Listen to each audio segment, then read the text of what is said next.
নির্বাচনের সময় যত ঘনিয়ে আসছে, বিএনপি ও জামাতের মধ্যে ভয়াবহতা ততই ছড়িয়ে পড়ছে, যার ফলে ভোলার বোরহান উদ্দিনের নির্বাচনী প্রচারণাকে কেন্দ্র করে বিএনপি ও জামায়াত ইসলামীর নেতাকর্মীদের মধ্যে সংঘর্ষের ঘটনা ঘটেছে।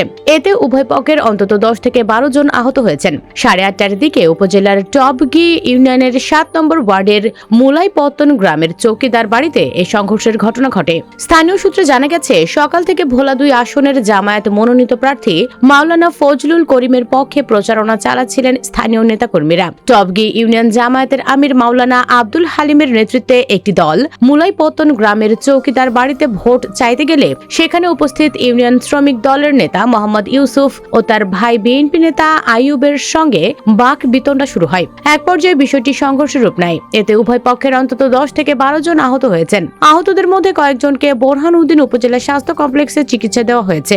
ইউনিয়ন জামায়াতের আমির আব্দুল হালিম অভিযোগ করেন, আমরা শান্তিপূর্ণভাবে ভোট চাইছিলাম, কিন্তু শ্রমিক দল নেতা ইউসুফের নেতৃত্বে একদল লোক আমাদের উপর লাঠি সোটা নিয়ে হামলা চালায়। এতে আমাদের 6 থেকে 7 জন নেতাকর্মী আহত হয়েছেন। অন্যদিকে অভিযোগ অস্বীকার করে শ্রমিক দল নেতা মোহাম্মদ ইউসুফ বলেন, আমরা প্রচারণায় বাধা দেইনি, বরং আব্দুল হালিমের নেতৃত্বে জামায়াত কর্মীরা লাঠি সোটা নিয়ে আমাদের বাড়িতে ঢুকে হামলা করেছে। আমাদের 6 জন আহত হয়েছে, যার মধ্যে একজন হাসপাতালে ভর্তি। এইদিকে নারায়ণগঞ্জের রূপগঞ্জে দলীয় কর্মসূচিতে নাম আগে পরে দেওয়াকে কেন্দ্র করে বিএনপির 2 গ্রুপের সংঘর্ষে আজহার উদ্দিন নামে এক স্বেচ্ছাসেবক দল নেতা নিহত হয়েছেন। উপজেলার কাঞ্চন পৌরসভার 30 কাহুনি এলাকায় এই ঘটনা ঘটে। নিহত আজহার উদ্দিন কাঞ্চন পৌরসভার নরাব এলাকার আব্দুল খালিকের ছেলে। তিনি কাঞ্চন পৌর স্বেচ্ছাসেবক দলের 9 নম্বর ওয়ার্ডের সিনিয়র সহ সভাপতি হিসেবে দায়িত্ব পালন করছিলেন।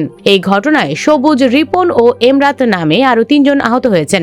দর্শক, জাতীয় নির্বাচন ঘিরে আতঙ্কে রয়েছে দেশের জনগণ। পুলিশ কি পারবে দেশের সাধারণ মানুষের নিরাপত্তা দিতে? হ্যাঁ অথবা না লিখে জানিয়ে দিন আপনার মূল্যবান মতামত। ভিডিওটি ভালো লাগলে লাইক ও শেয়ার করুন, আর আমাদের চ্যানেলে নতুন হলে সাবস্ক্রাইব করে সাথেই থাকুন। ধন্যবাদ।